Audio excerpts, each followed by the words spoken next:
Well, so CUT has started. I know you must be wondering what they have asked, and here is the analysis. Please watch the video till the very end. You will get 100% knowledge of what was asked in CUT first and second slot. So yesterday CUT started. You must be knowing that you have to attempt 40 questions out of 50 questions in 45 minutes. In yesterday's test, there were 3 passages from RCs. 2 were normal passages from narrative and informative side, and 1 was a poem. So yes, this time they have asked poem in CUT. They didn't ask poem in last year's CUT, but this year they have asked poem. They asked 5 questions from all these, so there were 15 questions from RC section, you can say. There were questions from vocabulary also, and I know you must be preparing hard for improving your vocab. There were questions from synonym, antonyms. They also give a sentence wherein they highlighted a word and you have to find contextual meaning of that word. There were 2 to 3 questions of that variety as well. There were 2-3 questions from idioms and phrases, and there were some fill in the blanks wherein you have to fit in the correct word.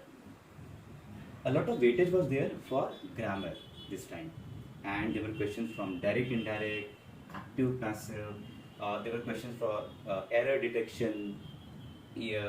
Clauses and phrases was a new addition. What are clauses and phrases? They ask you whether this is an adjective clause or a noun phrase. So you have to identify that sentence, that part of the sentence as a clause and a phrase, and like noun clause, adjective clause, adverb clause, and similarly for phrases. So this was a new addition to CUT this time. Apart from that, they also asked 1 or 2 questions where you have to identify part of speech of a particular word. Again, this was not asked in last year's CUT. There were some questions from verbal reasoning as well, and there were questions from para-jumbles, but rather than giving a full paragraph, they took a big sentence and they divided the sentence into small parts of sentence, and you have to arrange those sentences into a logical coherent sentence. So you can call it sentence jumble. There were 3 to 4 questions from this variety. There were critical reasoning questions also, wherein you have to infer something from a small sentence or a paragraph, or you have to take decision what should be done in that particular situation. So if we broadly categorize those 50 questions, you will find roughly 15 questions from RC, 8 to 9 questions from vocabulary, roughly 12 to 15 questions from grammar, and 6 to 7 questions from VR.